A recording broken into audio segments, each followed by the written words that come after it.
Welcome back, everyone, to a brand new Invincible review here on Max Talks Movies. My name is Max, and today we're talking about Season 2, Episode 3 of Invincible. We're going to break down the episode, give my general thoughts of the episode. So let me know your thoughts in the comment section down below. Did you like this episode? Did you not like the episode? Are you ready for Invincible next week with a big cliffhanger episode setting up the next 4 episodes next year?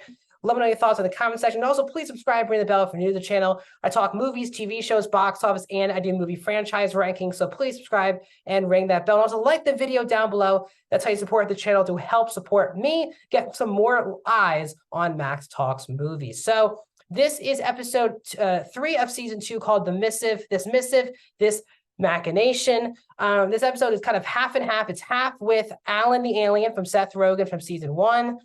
And then Mark at college and setting up that big twist at the end of the episode. So I'm going to break it up that way. Let's start with the Alan, the alien stuff, which gets a narrator involved who's voiced really well in this episode. The narrator, which I thought was a good point, played by Paul F. Tompkins. And again, return of Alan the alien, who was voiced once again by Seth Rogen, who is for this coalition, has been trying to find allies against the Viltrumites, and obviously he finds that in Mark, and we saw at the end of season 1. But he goes to his people, and they are having issues with a mole. Someone is giving away information to the Viltrumites, and we heard his whole backstory of Alan, how his race was basically destroyed, and he was born out of trying to be an alien who can destroy the Viltrumites, but obviously he can't even fight one at a time. He needs help. So he goes out to this dinner with his wife. Again, I am going to quickly go through this because it's a long episode. Had this dinner with his wife, where you can see behind me, and he gets absolutely destroyed by 3 Viltrumites. Brutal. It was a fantastic action scene, but it was brutal and sad to watch. His arm gets chopped off, and the guy uses it against him. His eye pops out. It's a brutal scene. And we get the episode with him, his girlfriend, and then Thaddeus, of course, is now voiced by the legendary Peter Cullen, who voiced Optimus Prime for the Transformers movies. He's just one of the most iconic voice actors of all time. It's great to see him on the show. Thaddeus is the leader of this coalition. He's the one who assigned Alan not just to find an ally, but now to find the mole inside their coalition. But this is where, Alan's on his deathbed, and once he tells Alan's girlfriend to go home, Thaddeus takes full advantage of the situation and turns Alan's heart thing off. So Alan supposedly will die. So they're kind of assuming that Thaddeus is the mole. He's the one giving away the information.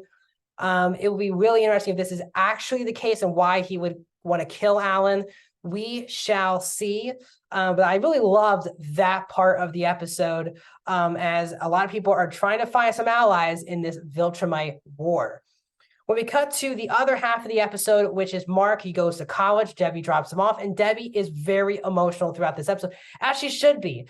It has already been tough enough to go through this with a son, but now she's becoming an empty nester, dropping off Mark at college, and she now has no one to talk to about her situation, what she's going through, because Mark was the only person who knew the situation she could talk about, Omni-Man open with, and now Mark is going to college. But she does tell him the right thing, which is this whole situation of going to college, being with your friends, this needs to be about Mark Grayson, not Invincible. This needs to be about Mark Grayson getting back on track, not Invincible.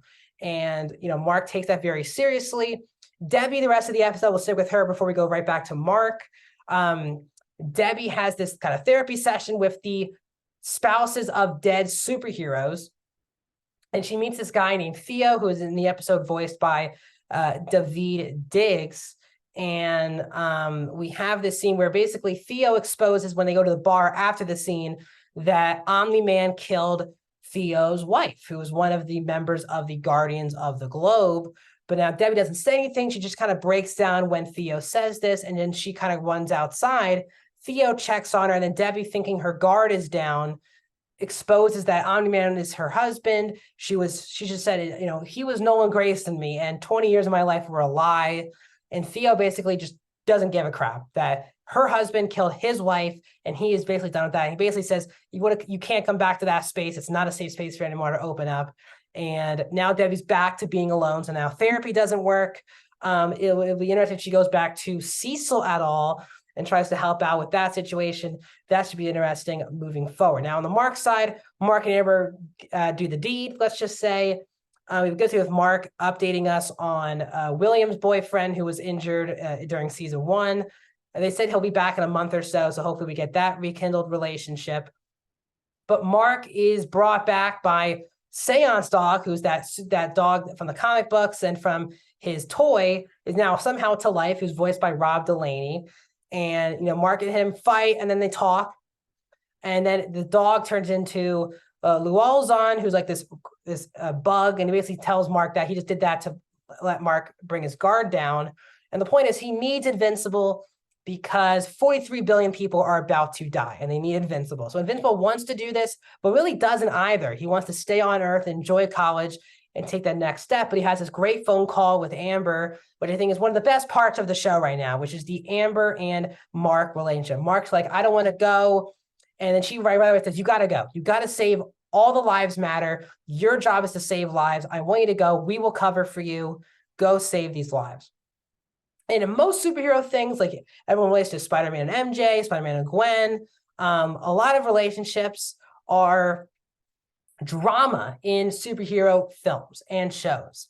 And this one is not. This is a very supportive girlfriend and a very supportive boyfriend who just want each other to be in the right space and to do the right thing. And Amber is very supportive of Mark still being invincible and saving lives, because obviously Mark needs to start doing that to feel better about himself, and Amber knows that. So I just love that scene. We get this big ending of the episode where Mark goes to this planet, gorgeous looking planet. He bows to, he thinks is one of the insects as the ruler, but as he looks up, it is Omni-Man. It is his father who's now the ruler of these people. And it is a jaw-dropping plot twist that I was not expecting, that I think absolutely was awesome. I literally said WTF out loud. Like, it wasn't even in my mind that Omni-Man would be the ruler of these people. And then he was.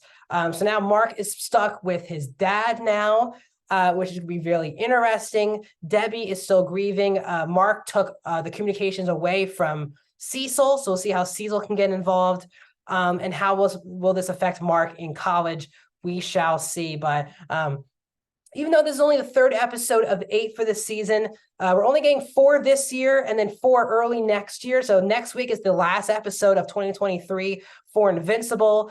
Reports are supposed to be a jaw-dropping, shocking episode, so I cannot wait to talk about it with you guys again next week here on the channel. This is one of my favorite shows of all time, and right now it's another fantastic season of Invincible that has stakes, comedy, all the characters that you care about, and authentic superhero things going on. So I'm really enjoying this season, and I cannot wait to talk about the next part next week here on the channel. So let me know your thoughts in the comment section down below. I'll be back next week talking Invincible, so stay tuned for that.